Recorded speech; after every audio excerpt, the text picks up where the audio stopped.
SAFARICOM, you are no longer a better option in our country. You are the worst option.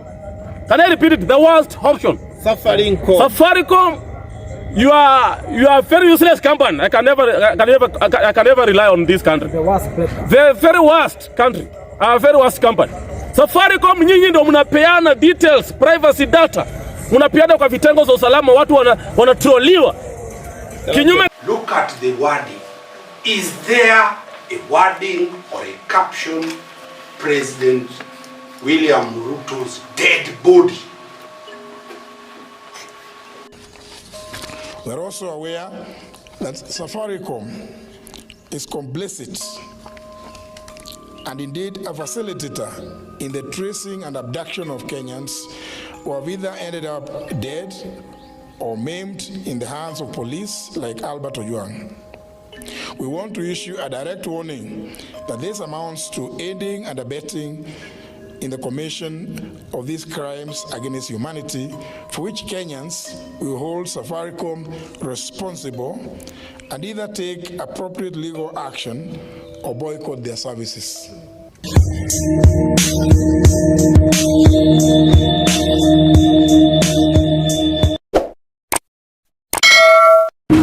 If you already subscribed to our channel, be sure to join the channel membership, which is only 1.49 bucks a month, and you will receive everyday content immediately it drops. Now, currently trending, SAFARICOM are in hot waters after it has been discovered that SAFARICOM are the ones leaking their private information. That is cyber crime. Like if you have done these cyber crimes, cyberbullying, research or education on it, you know this is against the court, against the law. This is like invading someone's privacy and leaking the information. SAFARICOM is actually working with the DCI and giving out information. Do you guys remember the guy who created videos and clips of AI of Ruto in casket back then during the Mandamano, whatever, back then during that time? Do you guys remember that guy? That guy is now in court and he's facing a case against him creating images of politicians. And this guy was traced by the DCI, and the guy who captured him actually doesn't know how. Like he just said SAFARICOM was the one who gave him the information to capture this guy, and he used the information to the location of the guy and they captured him. Now it has been discovered that SAFARICOM is working with the DCI and they're giving out information of the people without their consent, and this is against the law. If actually this is real, it is actually alleged. It has not been confirmed by the SAFARICOM company itself, but it is trending online. Kenyans are talking about it and Kenyans are mad. People are now resisting SAFARICOM. People want to boycott SAFARICOM. People are now opting for Airtel and those other telecom, whatever, those other services, and this is not looking good because SAFARICOM is like one of the biggest companies in Kenya when it comes to these things to do with the networking and all that. Because this is happening is not good, and you guys, Kenyans are not liking this. I've actually bring you a lot of reactions of how Kenyans are reacting to this. It's not looking good. Kenyans are so mad because this, you know, do you guys remember when that guy of Homa Bay, that guy was abducted and all that story went down? That guy was like, it is claimed that they used the same way to capture that guy with the SAFARICOM giving out their details. It is alleged, actually. It is alleged, but this is actually not looking good for this one of the biggest companies in Kenya, because it's against, like, people who are, the information is being leaked is not consent. Like, guys, I'm going to talk a lot, but you guys take a look at this. It's not looking good. And guys, remember to like, share, and subscribe.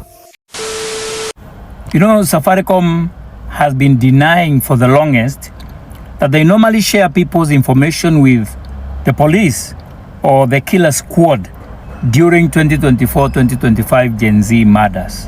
But do you want to tell me that a certain phone service provider out here is giving out our data willingly to third parties? Do you want to tell me that this certain phone service provider is in bed with the government?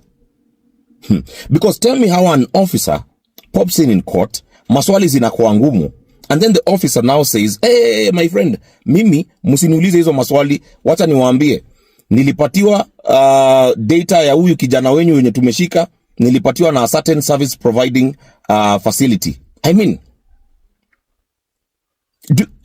is that how low you can go as a phone service provider? As a local service provider, wenye wananchi wanategemea.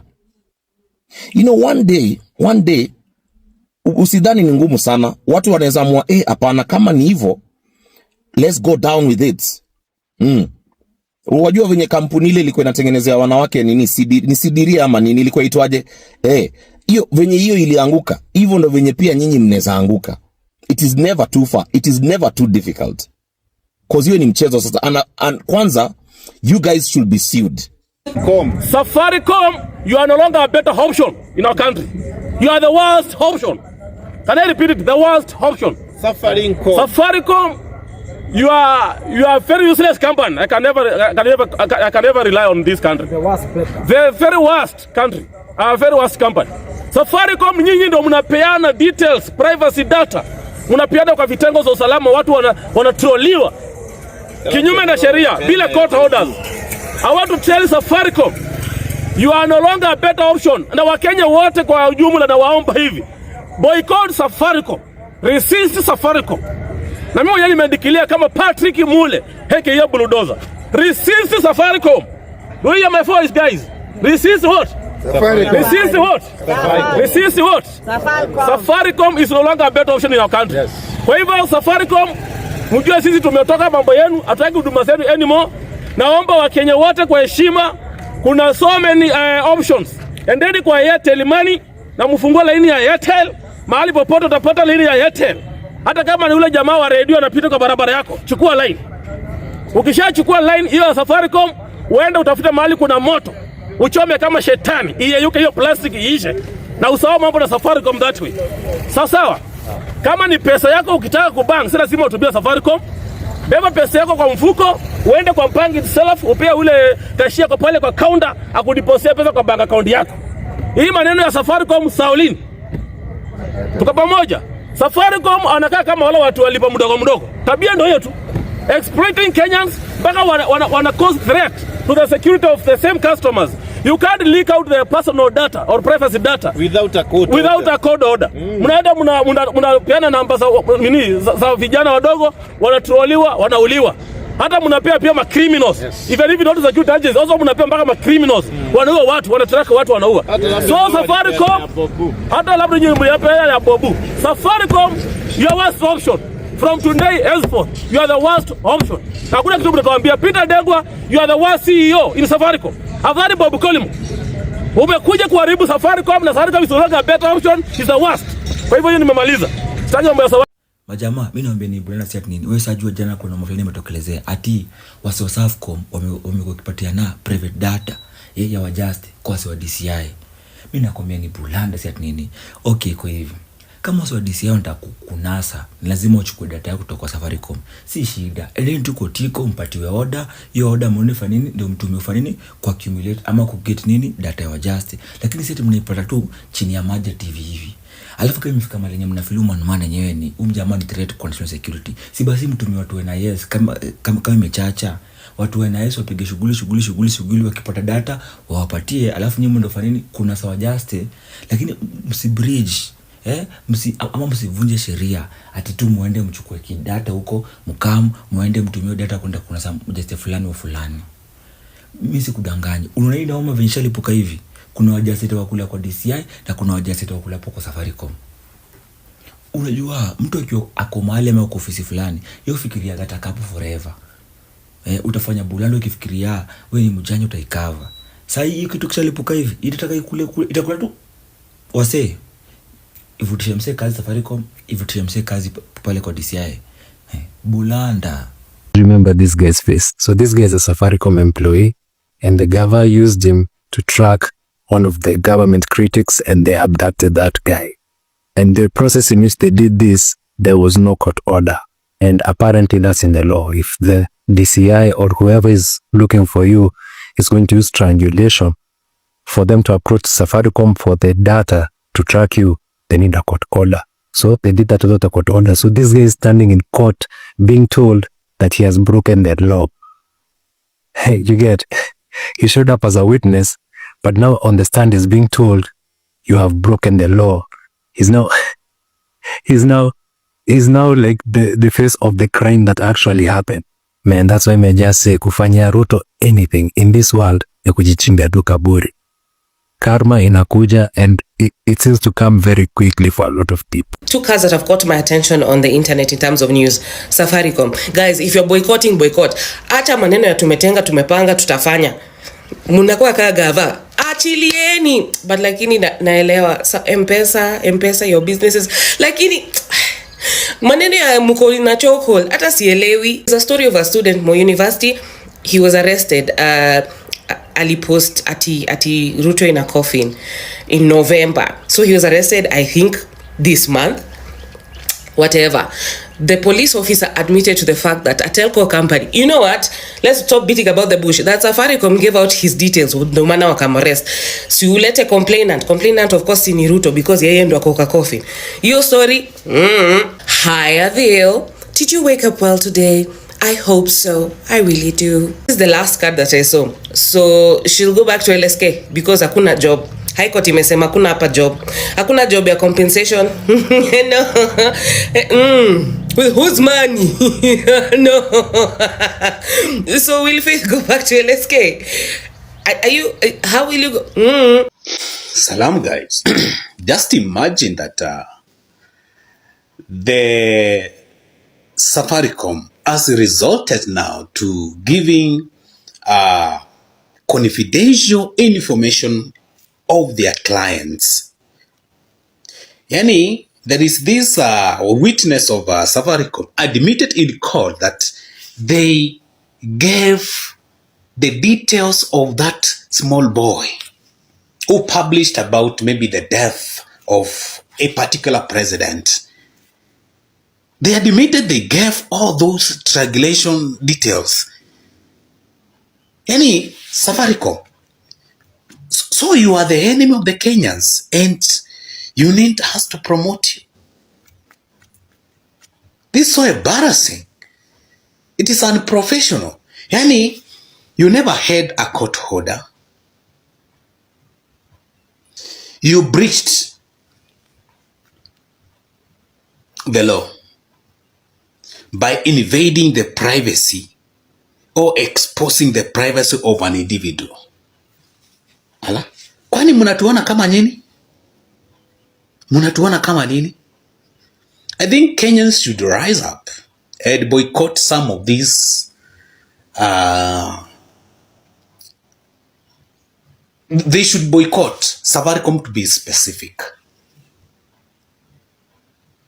Why? In fact, when we had the former CEO, there was no such kind of issues. Lakini Degwa, umeingia hapo, imekuwa ni kama kioski yako. Juzi, we raised the issue of stealing people's money. Ukinunua credit ya bao, munafuatisha message ingine hapo ya 60 po, munatukata. Yani munatuona kama nini? You need to style up. Safaricom employee had admitted in court to handing over private data without a court order. This is during a GET course for university student David Makaya, who is facing charges of posting fake images of, president of the new Singapore, Baba Shalin mwenyewe. Munapeana aje namba za wenyewe without a court order? Hakuna compensation mnameka, because money will never bring back life. Benson was alive. He did not want to die. He wanted justice. He wanted a system that is working. Na nyinyi kwa sababu mlitumia powers like DCI and this suffering green company, mkaona the best way is to sell the young souls, the young energetic souls, and to take their life away. Even to add on that, the High Court has issued a temporary suspension of the function of panel of experts in the compensation of victims of demonstration, victims of police brutality. That's for the green company.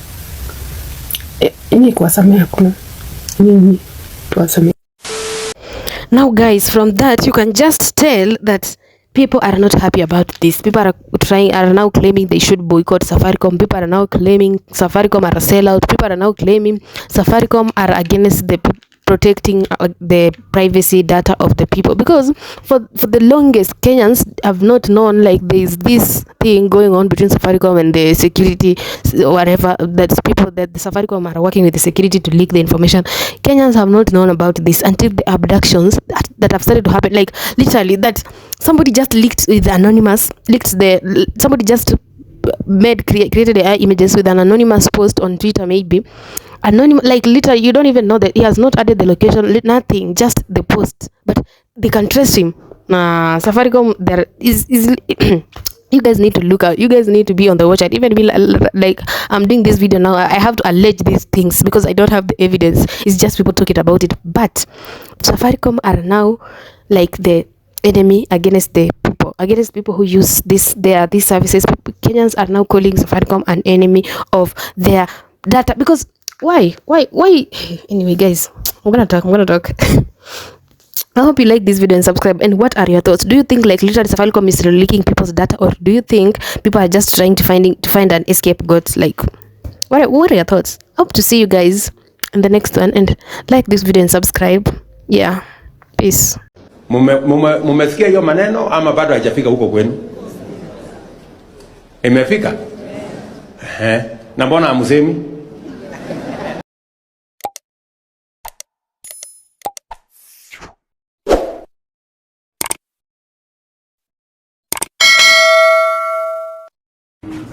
If you're already subscribed to our channel, be sure to join the channel membership, which is only $1.49 a month, and you will receive everyday content immediately it drops.